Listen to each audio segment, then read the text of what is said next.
YouTube, B Smokehouse back here with you, and today we're going to commence with this Easter 2025 cook. Our protein for this Easter will be a leg of lamb, bone in. It's already trussed. I got this from one of my neighborhood health stores. I'm going in with my rosemary salt. This rosemary salt was used on a previous video, and it's one of the best things that I've took from another YouTube channel and used.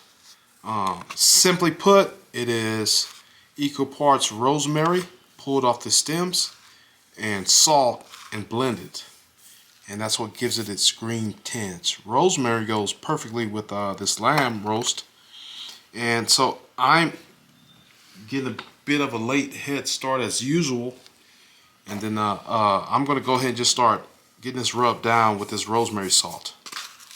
I'm going to let this set, and this would be known as a dry brine. I'm going to let this set, let this salt start to pull out moisture and pull in those beautiful flavors of the rosemary into this roast, and then we're going to get it on my smoker early in the morning. Alright.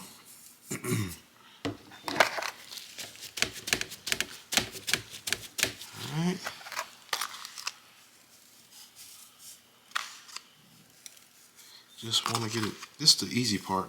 Hard part would be cooking this. It's hard because you gotta wait, right? You gotta wait till you can get into this and eat. I'm not gonna be slicing this due to that bone running into this. This is a 4-pound leg of lamb roast. 4 pounds is what we're working with today, or tonight rather. It's early Easter morning. Just got back from celebrating a birthday party. I had hoped to get this done earlier to let it set in this brine, but that wasn't the case.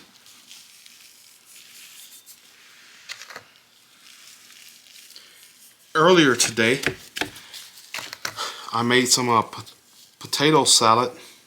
I didn't get that on camera, but everything else, the other dishes I'll be cooking, will be on camera.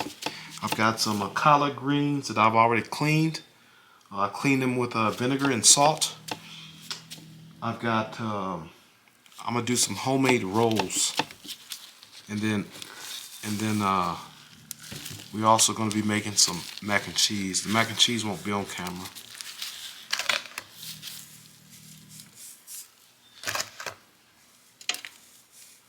So we're just gonna cover this.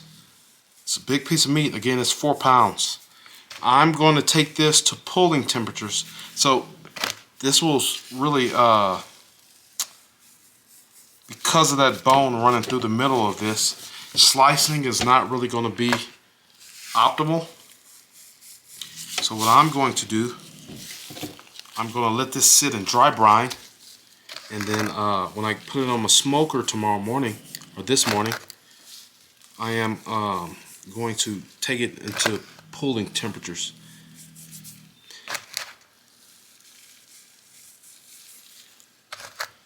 It's already trussed. I'm going to leave the butcher's twine on there throughout the cook.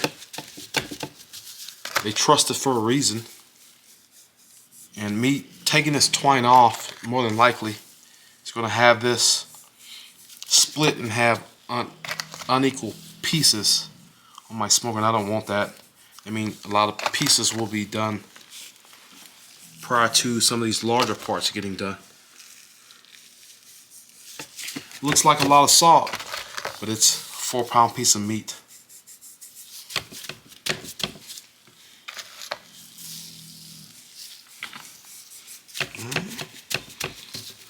In the morning, when I get up and check on this, I'll probably hit it with some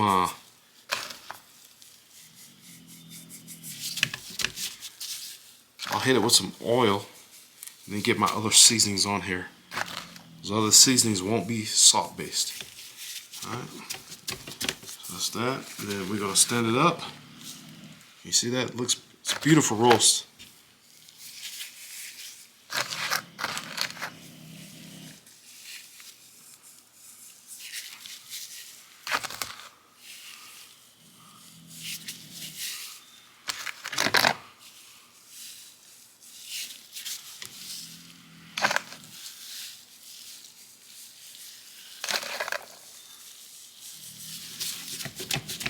Alright, that's going to be about it. This will stay on this wire rack, and I'm going to get this into my freezer now. As I just spoke about, some of the other dishes I'll be preparing on camera will be those greens, and I may go ahead and put those dinner rolls. Again, those will be made from scratch dinner rolls on camera. For the most part, real simple cook. This is for Easter. I don't cook like this every day. It takes time. I should have done a lot of this probably yesterday afternoon. I was able to get my greens cleaned. Again, I use a solution of salt water and vinegar. That's white vinegar. This is going to go ahead and go into my refrigerator uncovered for the next however long I can let it stay there. I assume it is going to get 6 to 8 hours of brining. If I can push it to 10, I'll do that. But I need this to be done tomorrow afternoon. So I'll probably get up a bit before noon, put it on while I prepare everything else. Stay tuned. YouTube, B Smokehouse back here with you. We're going to go ahead and get this video started. I told you guys yesterday, you guys saw me salt that leg of lamb down. That's still in the fridge doing what we call dry brining. So to get these greens on, I've got half of a white onion. I've got about 4 cloves of crushed garlic. For the others that I wasn't able to crush, I'm going to crush them with the back of my hand. So I like to cook my greens down. You know, some people like their greens with some crunch to them. I'm not one of those people. I like mine to be tender. I like them to be flavorful. So these gonna have, you know, a few hours over the heat on my stove.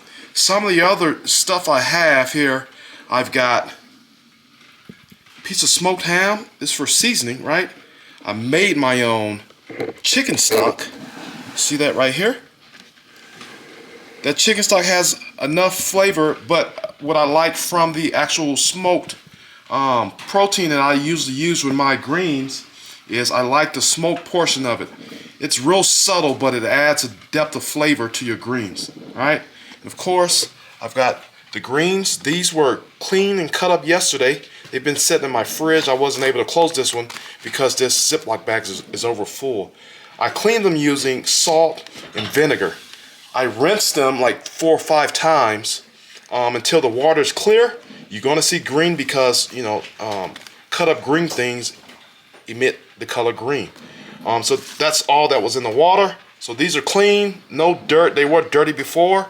And then from there, I've got a few things I use to season. Garlic powder. Absolutely necessary is apple cider vinegar.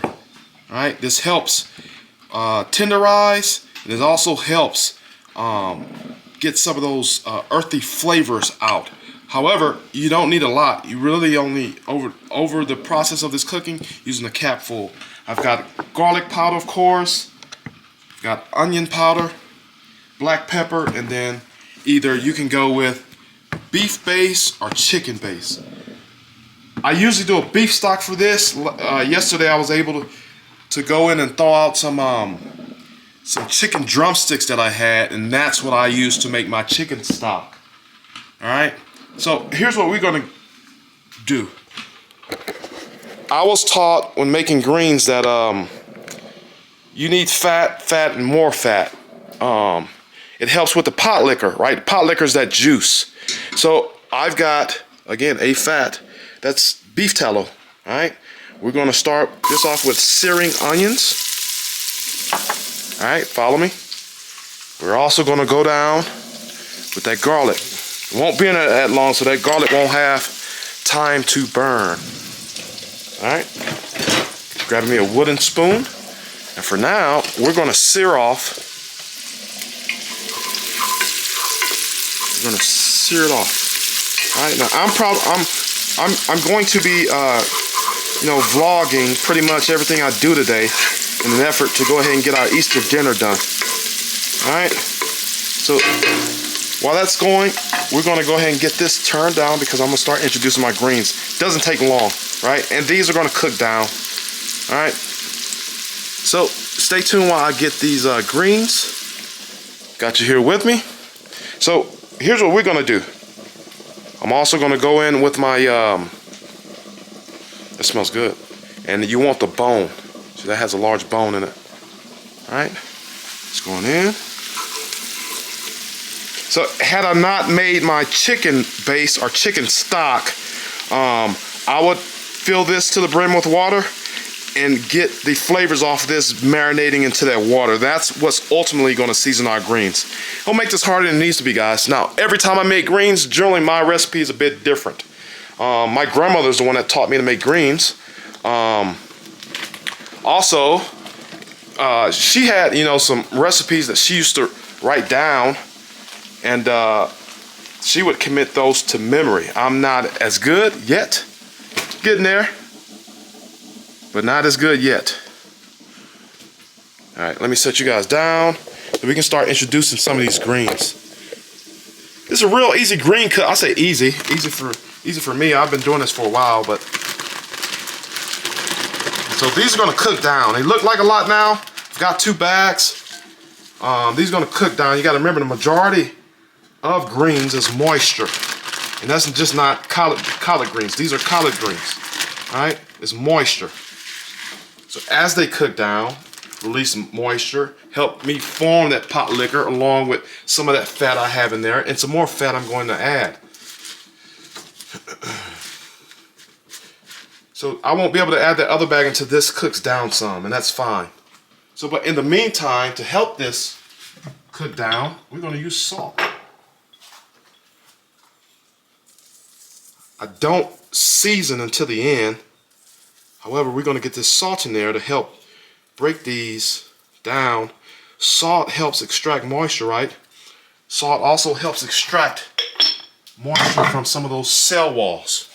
And that's what we're breaking down. That's why greens can take a while to cook. Some people are able to cook their greens, you know, pretty quick. I don't rush the process. I also float a jalapeno. Are you guys with me? So smooth, so simple so far. I've done nothing, and I'm turning my fire up. Done nothing that you can't do. Now I'm going to go in with a portion of my chicken stock. We're going to call that a good 2 cups.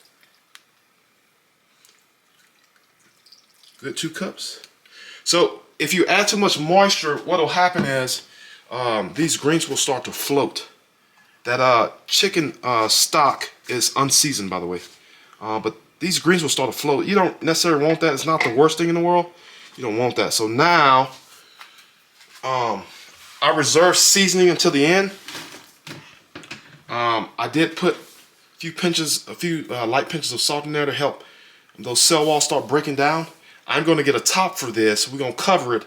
I'll bring you guys back when this is cooked down some, and we can get that other bag in here. Generally, when I cook greens, collard greens, turnip greens, mustard greens, I'm cooking a big batch. You do so much work in preparation. You want to have, you know, enough yield to eat for a few days or even freeze some. Stay tuned. All right, you can see they've started going down a little bit. This is normal again. Ain't no real cooking happening yet. That water should be coming to a steam and then to a boil, which is, you know, the bottom layer is kind of seeping into that water, which is why we're cooking it down.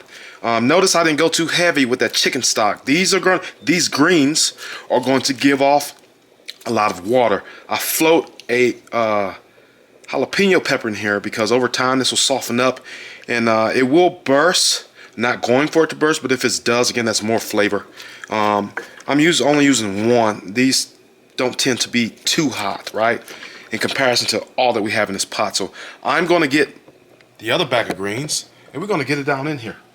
Notice again, I ain't really added no seasoning. I usually do that at the end.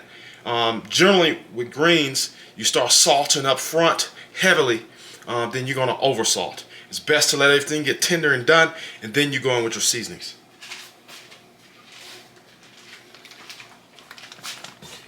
So this is one of those recipes where you will require the use of fat, acid, and flame, right? You'll see me add, I'm gonna wait a bit, you'll see me add you'll see me add some apple cider vinegar. That would be my acid portion to these greens.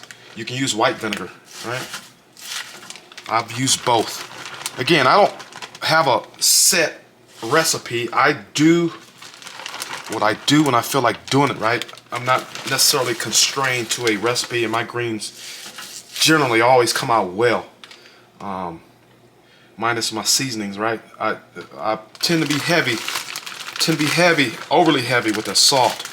So this is why we're going to wait to the end, as opposed to having a pot of greens nobody can eat because they're too salty. If that makes sense. All right. So this is technically all the greens. Again, these were clean. I went back in there. I don't use all the stems. You see that? But I go back in and I cut up some of these stems. And then I put them in. They're not going to be crunchy. They'll be softened as well. I've got some, some friends that they like crunchy greens. I've just never been a fan. And as far as I can remember, my grandmother in the kitchen cooking greens, whether it's collard greens or mustard greens, just never. I don't like my greens crunchy. You absolutely need to know what you're cooking, right? Some greens need to absolutely be cooked all the way down because they can put off, I believe it's the mustard greens. They can have a toxin in which can be quite deadly. There are other greens that we eat. One of the greens I grew up eating, I know my native Floridians are, they've eaten poke salad or poke salad, pokeweed. My grandmother used to do this. She used to grow pokeweed in the front for that. And the few times she cooked them down, long time. You gotta cook that stuff down, or else you can hurt somebody, right? We're gonna get these in here. I'm gonna put the top back on, and we wait. This is a game of waiting. Here in a little bit, I'll start my fresh dinner roll recipe, so I can get them in the fridge and fermenting to beef up that flavor. And then from there, I'll be starting a fire, getting this lamb roast on. I've got my girl's gonna make some mac and cheese.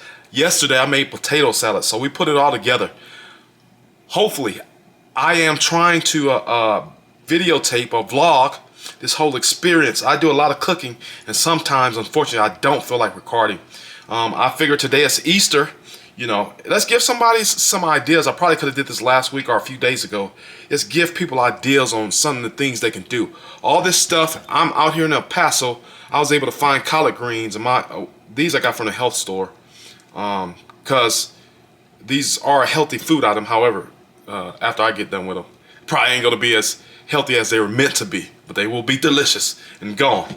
But just showing people, putting together a well-deserved dinner isn't as hard as you think. Time, patience, love, care, and commitment. High on the patience. People want stuff to happen overnight. I'm a big proponent of that. I talk to, tell my son, hey, nothing happens overnight. You learn a skill, stick with that skill. It might take a year, 2 years, 3 years, 4 years. Stick with the skill. The skill will start paying dividends. You can't start something and then tomorrow night you want to start paying off. It's not how life works. Stay tuned. All right.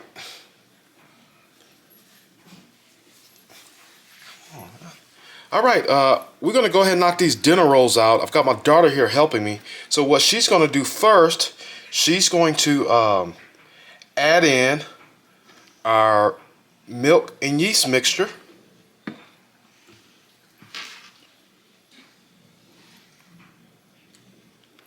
And she wants to make sure she gets all of that in there. All right, we know this yeast was active because we had some bubbling going on. That milk was warmed up to about 90 degrees Fahrenheit. Then you mix in your yeast and you let it sit in a warm, dark place. For me, that was my microwave. Now, the next thing she's going to do, she's going to go in and she's going to add 1 whole egg. Now, that egg should have come to room temperature. I didn't have time to do that. So because it's a cold whole egg, it's going to take my dough a bit longer to actually rise, and that's fine. Now she's going to add this gelatinized flour that I made. This is known as a Tangzong. I use it pretty much in every bread that I make. It makes the bread a bit more squishier, a bit more softer.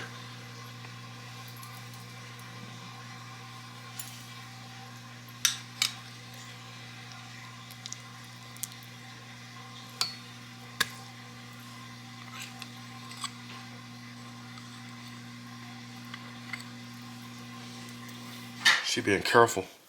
I'm not so careful. All right, you're gonna get up. My hands are clean, but we want to make sure we get all that off, because the amount of Tangzong you make is based upon the amount of bread that you're looking to get. So I'm trying to make a dozen dinner rolls. I've made these before. These would be some of the best dinner rolls you've ever had. We're gonna go ahead and get this stand mixer down, lock it down, and then we're gonna mix. We're gonna mix on medium for the next few minutes, just until this dough comes together. She's gonna go and get a spatula so we can start scraping down the sides.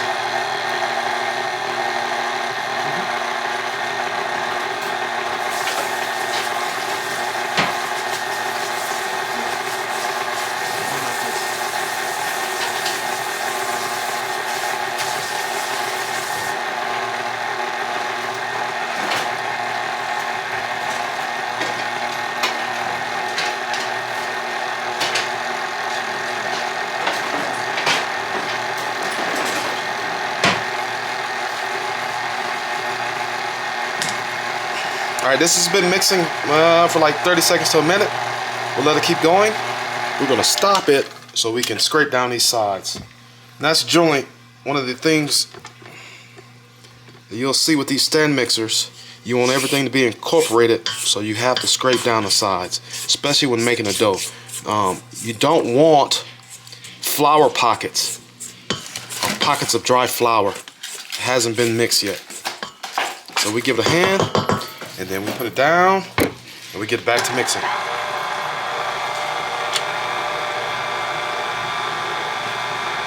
We may have to scrape it down a few more times.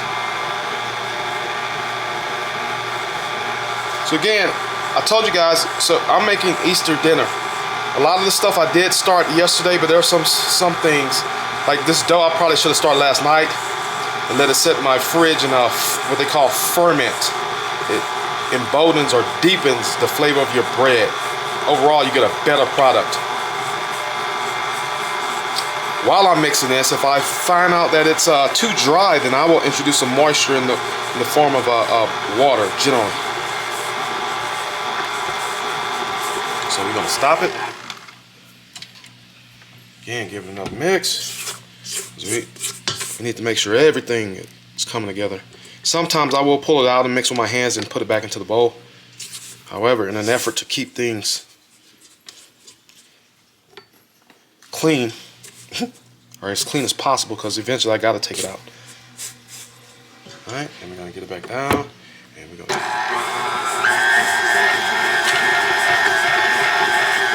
So right now it looks real shaggy. Give it a little bit, it'll start coming together.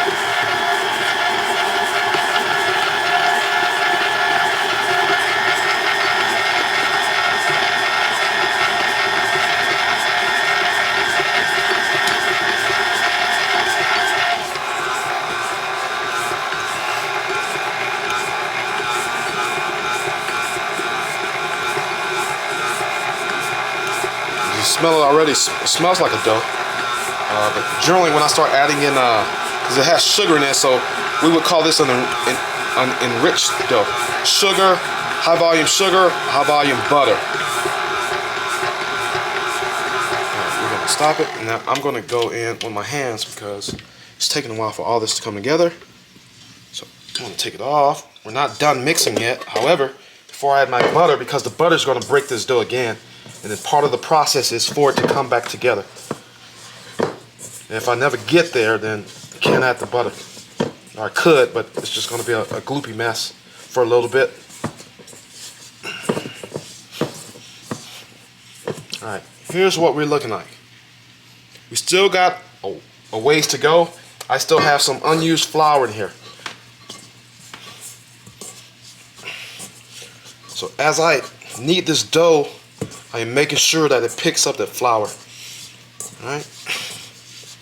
Just giving it a hand, helping it along. Still pretty sticky, even with that unused flour. And we're going to go back in. I now have a little dough ball, but it needs much more mixing.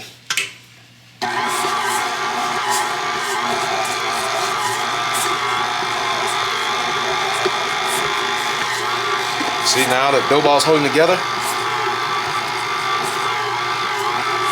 You're giving it some mechanical tension, some mechanical mixing. Let it go for the next 2 to 3 minutes. And then I'm going to introduce my butter. Alright, here's my dough. Nice and supple. We've been mixing this for the past 15 minutes, 20 minutes. We've got to give it some time to rest. If we don't, we're going to have a really tough end product.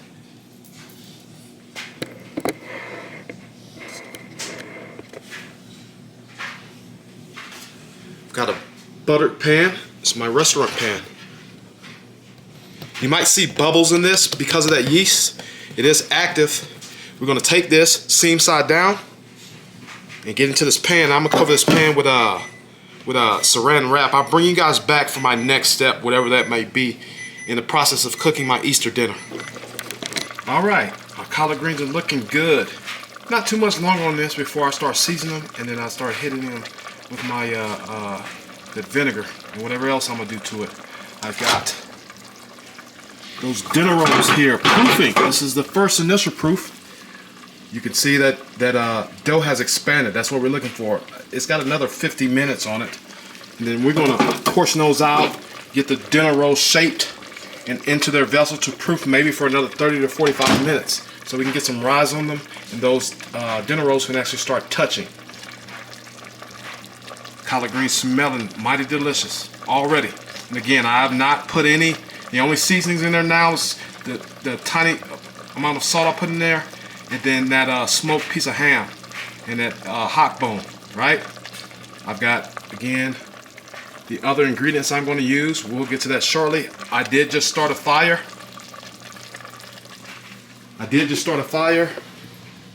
And we're going to go ahead and get this seasoned down. Last night, as you guys recall, I hit this with some of that rosemary salt. It's been sitting in my fridge probably for the last 9-10 hours.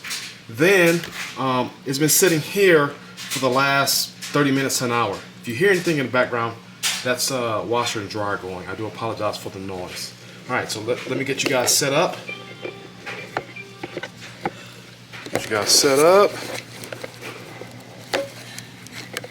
Show you what's next. I'm going to direct grill this deal off.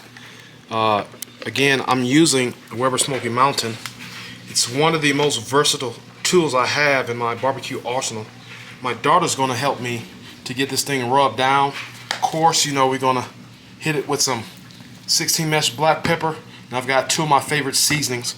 We're not going to hit them as heavy because we've got enough saltiness as to speak, right? And I don't want this to be overly salty. However, I do want to hit some of this fat with some of these seasonings, because if you don't know about lamb, this fat is where you can get some of that gaminess from.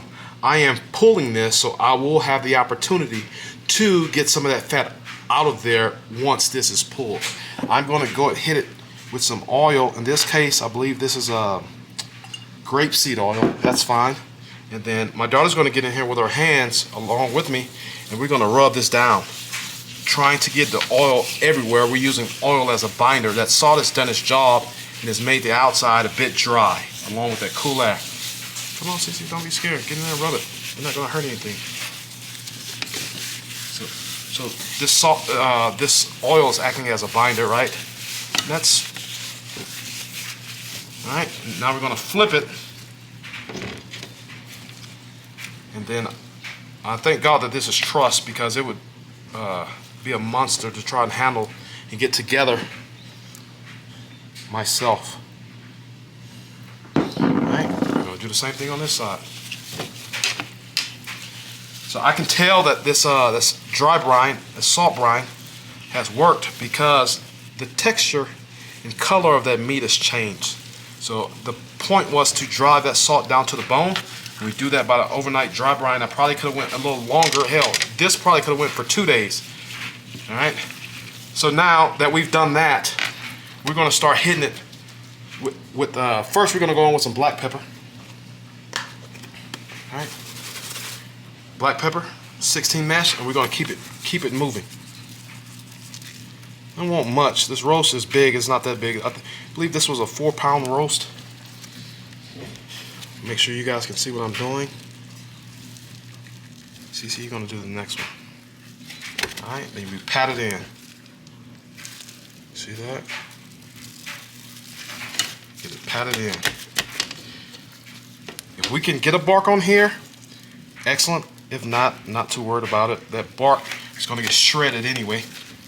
But again, you know, this fat is a bit different than beef fat or pork fat. Again, if you're getting gamey flavors from your lamb, chances are the cleaning job you did on it was probably crap. Alright? In my experience, the gamey flavors that come from lamb don't come from the meat itself. It comes from this fat. However, because lamb can be quite lean, I'm not going to go and take off any of the fat. And I haven't. I didn't do any trim to this. Alright? For that reason. Now we're going to go on with another coarse rub that kinders. Because we use rosemary salt with this, I think this garlic and herb seasoning is going to do wonders for this. My daughter's going to come in here. She's going to grab it with her dominant hand, right hand. She's going to hold it 10 and 12 inches above the meat, and she's going to keep this shaker bottom moving. Look. Keep it moving. It's the whole purpose. If you don't keep it moving, then you're going to get spots that have a ton of seasoning on them and then spots that don't have any. You got to keep it moving. It's the whole purpose. Come on. Come on. There you go. And we pat it in. Do you see anything coming out?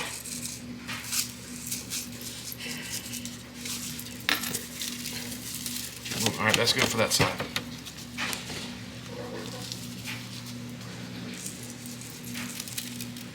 You gotta, look. Like when you're scratching. Keep it moving. That's how you get an even layer out. It's a big piece of meat, you're not going to hurt it. Then look, even down. The goal is to minimize those larger spices bouncing all over the place. At the same time, we need to get some seasoning on this fat so we can make sure that it barks up nicely.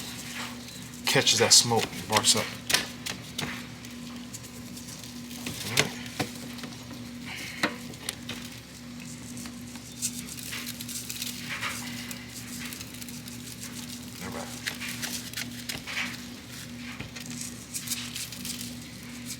Good.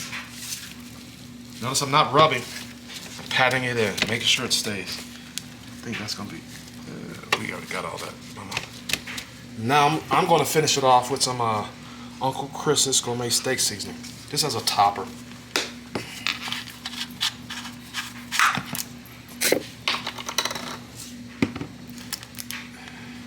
Other than that, I like these coarse seasonings for this particular roast and for lamb in general.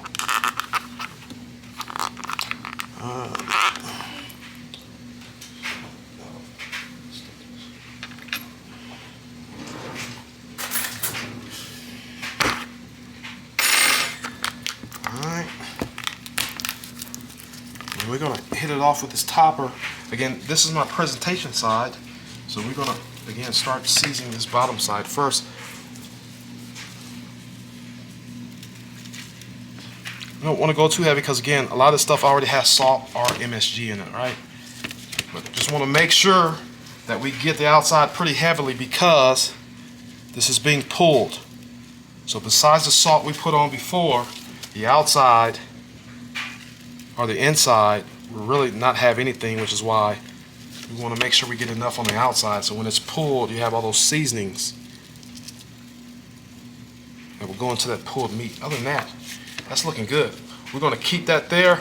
I like the coarseness of these seasonings. That's going to help us get a bark on this. But again, if we don't form a nice bark like a brisket, I'm okay with that because at the end of the day, we're going to be pulling this off the bone.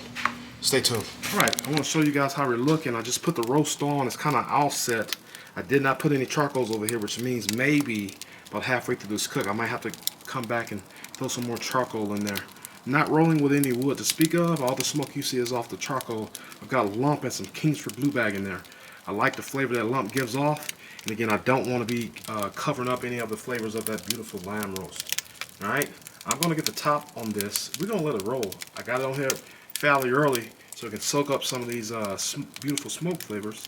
We're going to stay tuned. I'll bring you guys back for the next thing I've got going on. Alright, it's about time to get these greens seasoned up. I did just give them a taste and they are lacking salt. However, I like to add a little bit of chicken or beef bouillon to my greens. We're not going to overdo it. I'm going to add and I'm going to taste. Alright, about that much. That's a good 2 tablespoons. Remember, that does have salt content in it. I'm also going to hit it with some garlic powder. Remember, we did go in there with some raw garlic. However, garlic that's raw and cooked down over time still has a different flavor from this granulated garlic.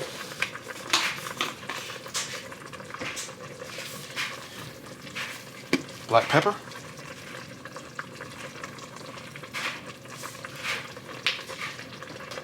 Smells good already. We're just trying to boost those flavors. Red crush pepper flake.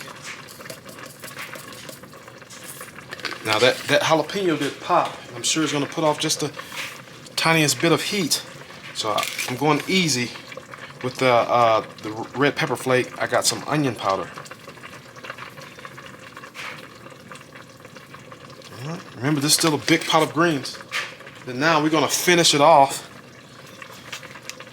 with some apple cider vinegar. Just a touch. Alright, then now we're going to get in here and give it a mix and give it a taste. Gonna mix. Actually, those ham pieces along with the ham bone has given off all this flavor. You can kind of smell it. Now that meat is has fell off that bone.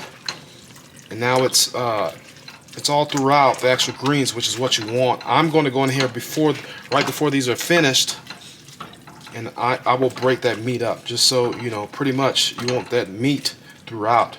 So I go in with a spoon, and that gives me a taste.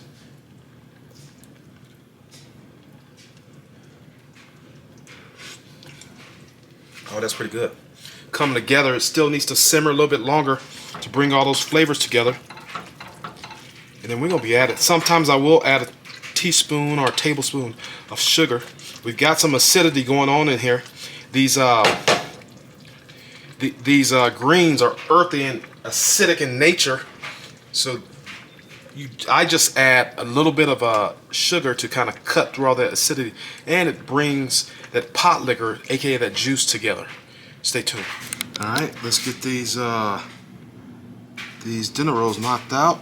I'm gonna remove my dough from the pan. Maybe I overdid it with the butter, but it'll be okay. You can never have too much butter. Alright. Punch it down. So now we got a nice pliable dough. Alright. So now we're gonna start separating some dough out so we can make our rolls, or at least shape our rolls. I don't have a bench scraper, or else that is what I would use. Got me a scale here. I think I'm going for 90-gram portions. Let's see how close I can get it on the first one. That's 105. 95. I think we'll stick with 95. That's some hefty dinner rolls. Alright.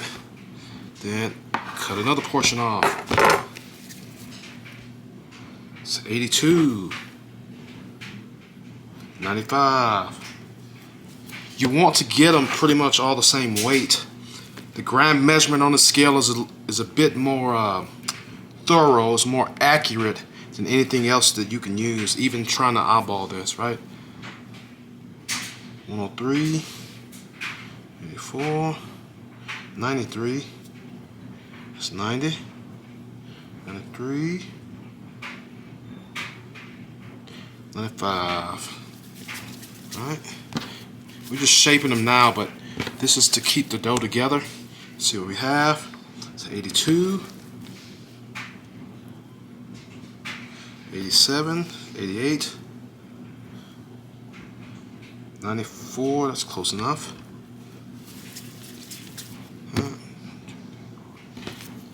Maybe I should have went a little smaller.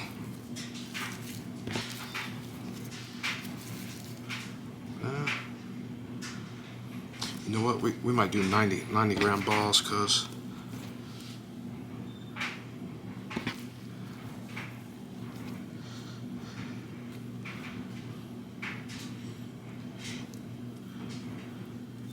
you know what,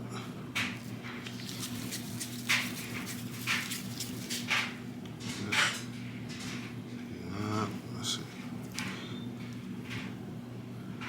75. So I'm doing this as I go, just because these are going to expand more. We're going to do 70 gram balls. All right, that should be enough for me to get 12. 94, 80, 4, 7, 2.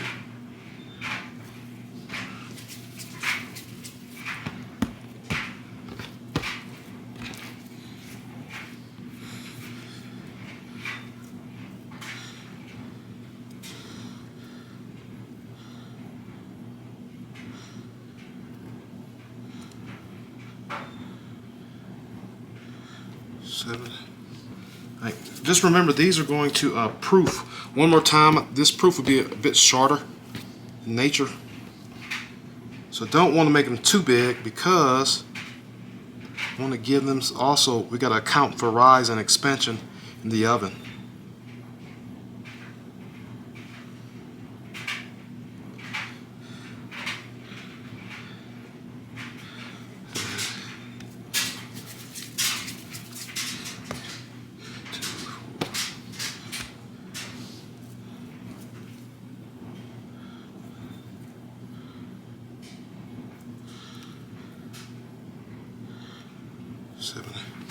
Smells good. They already smell like dinner rolls. There's a yeastiness and you can smell that. There's a yeastiness in that butter, along with that sugar, that has a distinct dinner roll smell. I like it.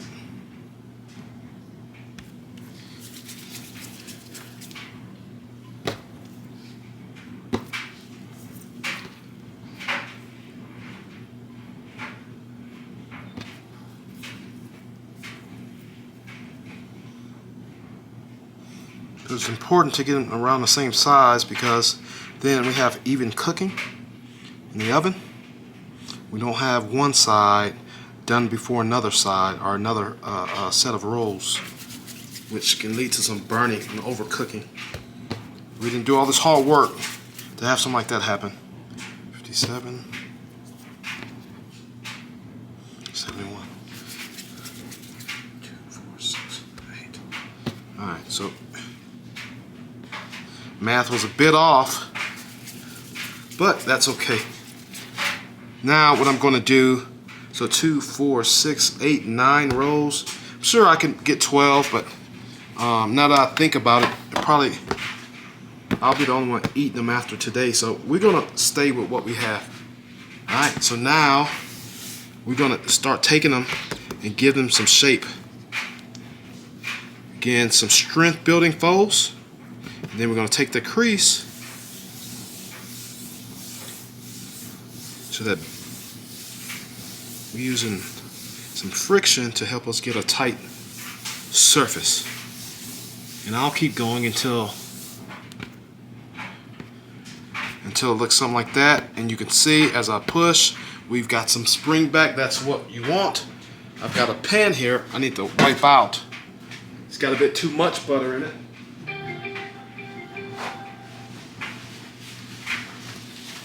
Give it a nice wipe. I'm not trying to get all the butter out.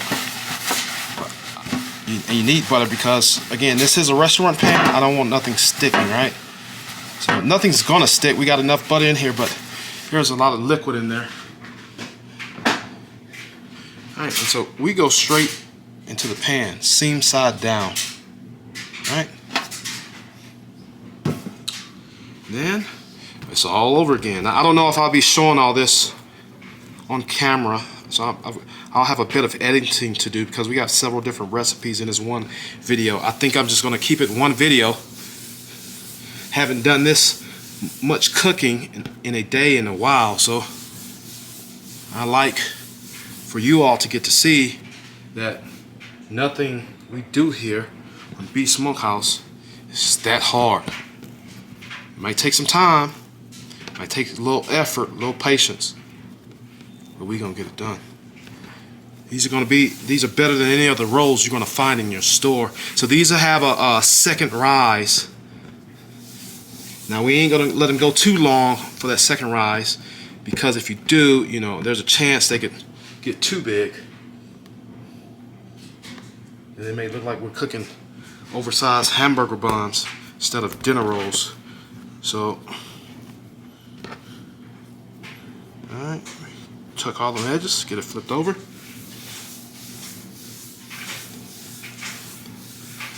And again, we're creating some friction, trying to get the surface taut.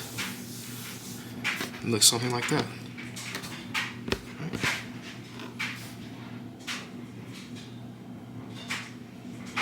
Just remember, they're going to rise again. So these should be touching in my pan, and I'll show you guys that here in a little bit. Let me finish these. You want the touch because you want to be able to pull them apart. I think that's what makes the quintessential white bread dinner roll. That's kind of one trademark sign of an actual dinner roll, at least here in the US.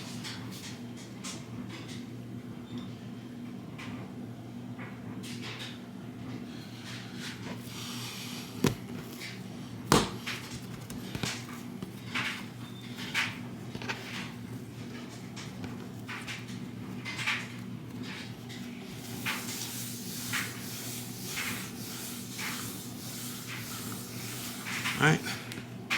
Again, giving them some structure. Right? And now, again, strength building folds. See, before we couldn't pull this dough like this. We couldn't pull without, you know, getting some tearing. Now, this second rest, or the second proof, is going to help us get a bit more flexibility in this dough.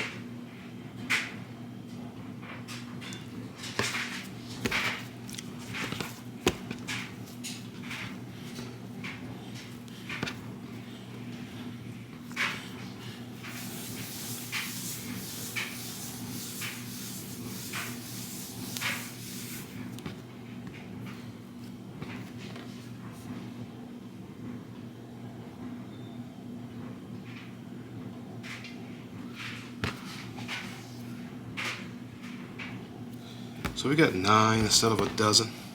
I'm fine with that.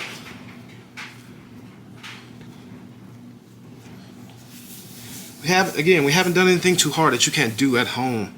I keep a lot of these items on hand to make many types of different breads, right? Cinnamon rolls, yeasty rolls, monkey bread. We can do all that. And I think I may start a dessert series that incorporates some type of smoke aspect, whether I smoke pecans and use them in a monkey bread. We're gonna be real flexible on this channel. So here's what I have. I'll show you. I've got them spaced about a ½ inch apart each. These are going to grow in size. I want them to touch.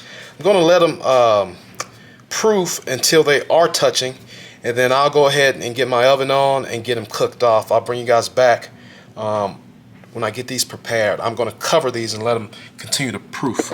Stay tuned. Alright, greens are done. They're broken down the way I like them. You see we got pieces of that ham throughout. These are going to sit here on my stove. They'll stay warm. I'm going to put the top on them and then put them on a burner that I haven't had on for a few hours, and just let them sit. These, much like some other foods, taste better generally the next day. However, we're gonna dig into these today. I've got my bread here in the oven proofing. That's that second proof. I've got that lamb roast out on the smoker. I've got potato salad in the fridge. We'll be making mac and cheese here shortly. Not too sure if I'll get that here on the video. And then we'll bring you guys back when I'm dealing with that roast, show you the next few steps. It's been on for about an hour, hour and a half. Since I'm cooking directly over hot charcoal, I don't think it's going to take as long as it would had I put it on my stick burner smoker. Stay tuned. YouTube, here's my finished products. This is that chopped / pulled lamb. Delicious. These are my rolls. As you can see, we've already been eating on this. I don't know if I'm going to do a taste test. We've got some mac and cheese. Delicious. Potato salad was made on yesterday. And of course, them greens, baby. This is how we doing it on this Easter. I'm getting ready to sit down and give me a bite to eat. I'll take some photos, and I'll see you guys in the next video. Stay tuned.